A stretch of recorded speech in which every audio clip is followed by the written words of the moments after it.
Heading into year 3 after being a first-round pick a couple of years ago, can DeVonta Smith tap further into his greatness, get even better in his junior season, and can he go off once again? All indications are that this offseason, he has looked awesome for this Eagles team. And can you imagine if him and A.J. Brown duplicate their success in 2023 with what they did a year ago, and Jalen Hurts is able to take that next step in his progression as a passer? Let's talk about it here. This is Philadelphia Eagles Now by Chat Sports. I'm Chase Senior. No matter where you are or how you're tuned in, thank you for watching the show. And I want to begin with this. I want to gauge your thoughts and opinions about DeVonta Smith, because after that Jalen Reagor miss by Howie Roseman, he made up for it in drafting DeVonta Smith, a.k.a. Smitty Skinny Batman, and trading for A.J. Brown. So DeVonta Smith is what?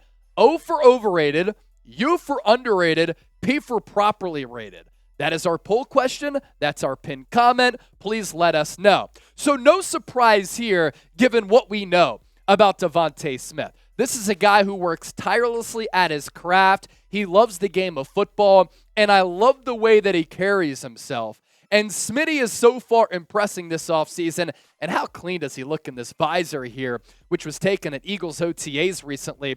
What is special about DeVonta Smith? A whole lot. And heading into year 3, I can think that he can be even better than what he was in a record-breaking rookie season. And once again, a record-breaking sophomore campaign. DeVonta Smith, a really crispy route runner with some excellent footwork. He has very reliable hands, which he's shown at the NFL level as well as at Alabama when he broke all types of records, winning the Heisman Trophy. Even though he's a little bit slighter, DeVonta Smith is very slippery in the open field. He's tough to tackle because of that short area burst, but some moves that he can put on some defensive players. I like his versatility as well. You want to line him up outside, he has everything to his route tree. If you want to put him in the slot, he can burn some slower nickelbacks or also linebackers as well. He is a matchup nightmare against opposing defenses. He also has these great sideline catches, which I think are of the elite category because he's able to rise up with that great body control, play bigger than his size, and make those contested catches. And his personality, his demeanor, his work ethic, I think all of this is really important to have a player like this who produces, who can be a guy who other people admire and respect inside this locker room. And this is what I'm talking about his personality, his drive to be a great player in this league, and his demeanor. When asked about what he can improve on going into 2023, better routes, catch every pass thrown my way, that's what I'm looking to do. I can always get better, and that's what I'm working toward. I just prepare the way that I prepare. I know what I need to do to play at this level that I want to be at, and that's my focus every day. Nothing changes. We're getting ready for the season. We have high goals. And for DeVonta Smith, there's a reason why he's called the Slim Reaper. He's got this wiry frame, 6 foot, 170 pounds. I think this is a big reason why a lot of people like him too, because number 6 looks like a normal dude who's walking on the street every day at 6 foot, 170 pounds. But this dude is tough as nails, and he straight up loves ball. And his love for the game of football is a big reason why he's been able to get better and better in his first 2 years in the NFL. Comes onto the scene as a rookie in what was a run-heavy offense in 2021. Led the team in targets with 104 as a rookie, which is impressive. 64 catches, 916 yards, 5 touchdowns, average yards per catch of 14.3. And then in 2022, even though that he was basically the number 2 wide receiver on this team next to A.J. Brown, targets went up by 32, receptions went up by 31 as the Eagles decided to air it out a lot. His progression, a big reason for that. He reeled in nearly 1,200 yards, 7 touchdowns, bigger than what he had in that rookie campaign. Average yards per catch still very good at 12.6. Now, before we continue this conversation, if you want daily Eagles talk, then subscribe. All of our content, I really take pride in making it insightful, informative, as well as entertaining. So go Birds and hit that subscribe button. And we also have some great deals that we want to tell you about as well that we can offer the Bird Gang. This shirt here to my right, now just $14. Get geared up for the upcoming 2023 season at chatsports.com/EaglesT, but make sure you use that link down below so that Fanatics knows that Eagles Now, your boy Chase, and Chat Sports sent you. Franchise records broken over 2 years for DeVonta Smith. In year 1, he broke the record for rookie receiving yards in franchise history.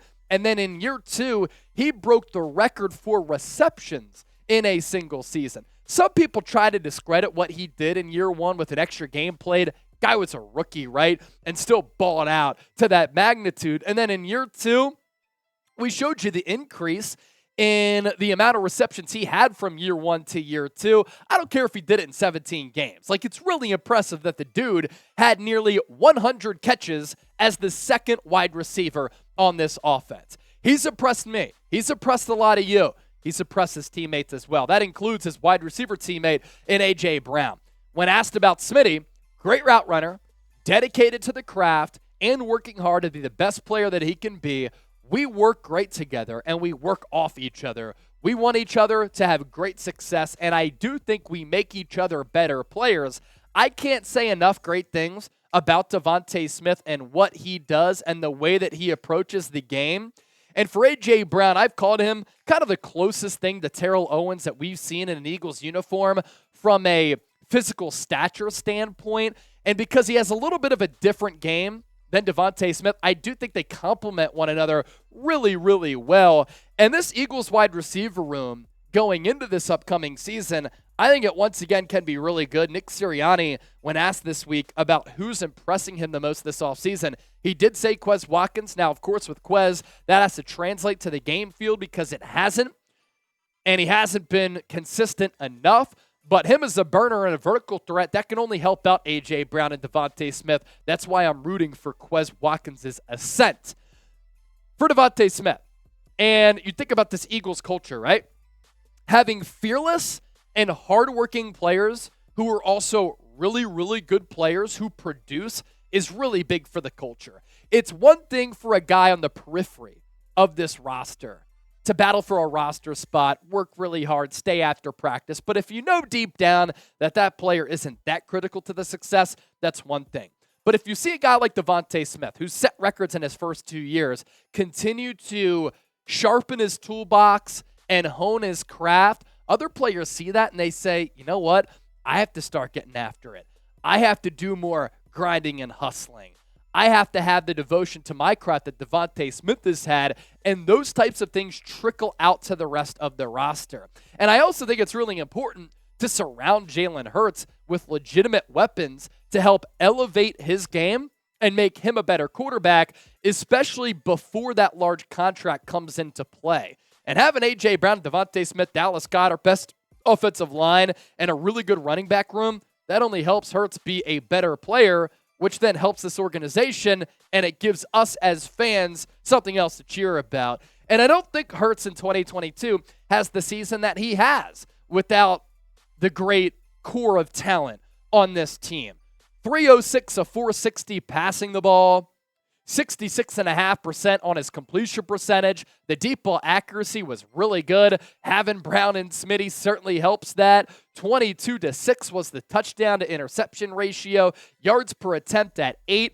That's extraordinarily high among all quarterbacks in the NFL. And then Hurts as a runner, he's not as successful of a runner if the Eagles aren't a successful passing team. 165 carries for 760 yards. 13 touchdowns, 2 fumbles. What I think is so impressive about Jalen Hurts, those are fumbles lost, is that you look at the amount of times he threw it, 460, the amount of times he ran it, 165. He uses and is utilized in this offense so much, yet he turned the football over a total of 8 times last year. Keeping the ball out of the hands of the opponent is a very important trait for all quarterbacks out there, and it's a part of the reason why Jalen Hurts, among many, is an elite quarterback in this league. So let's round out this segment with this. DeVonta Smith is a top what wide receiver in the NFL? Top 15, top 20, top 25? Let me know. And if you want to interact with me on Twitter and Instagram, you can do so here at Chase_Senior. As always, appreciate the show. And we can take some questions, right? Because I do believe some questions came in during our live program as well. We can run through a couple of these very, very quickly to show some love to some of our loyal viewers and subscribers. This one coming in from Lion Fighter X. What is a possible offseason move that you most don't want the Birds to make, that I don't want them to make? Well, I'm a little bit concerned. How about this? Let me go spin zone on you. I don't want them to not make a move for offensive line depth because I do believe that's a little bit of an issue. And if they trade for a really expensive player, let's go this. Derrick Henry, don't trade for him. You don't need to do it. Dalvin Cook, you don't need to sign Dalvin Cook. This running back room is plenty deep enough. That's a move, and moves you don't need to make. The Doggy Duo with the $2 super chat here. I live in New York. I'm surrounded by Giants fans all day. Well, it's a shame for them that team sucks, and the Eagles are really good. Blake Storm chiming in. Does Nakobe Dean have what it takes to lead this defense heading into year 2? I believe he does. Guy's already wearing the green dot after barely playing last year. Steps in for TJ Edwards. TJ Edwards, one of the highest graded linebackers in the league last year. According to Pro Football Focus, got $12 million in guaranteed money from the Chicago Bears. Kaiser White followed the fraud Jonathan Gannon out to Arizona. Nakobe Dean, Nicholas Morrow. That is a good enough 1-2 punch at that linebacker spot to allow your defense to still be successful and maintain that level of success. This is also why the linebackers can be successful, Blake. Think about it. With how good the defensive line is, a lot of these offensive linemen aren't going to get to that second level to then block the smaller Nakobe Dean. He's going to have free reign of basically making plays on the field, and it's really telling that the Eagles give him that green dot. Some people have asked about that. What does it mean? When you have the green dot, that means that Sean Desai tells you the play call, you relay that play call to the huddle, and you're basically the play caller for the defense. Guy graduated with an engineering degree from Georgia. Won a national championship there. He was a great player at Georgia as well. Love his instinctual element to his game. I think he can be really good in year 2 to answer that question, Blake. And then Billy the Birdman Bolden. Sing Country Road for me. It'll make my day. Country road, take me home to the place I belong. Philadelphia, city of brotherly love, Super Bowl 58 champions.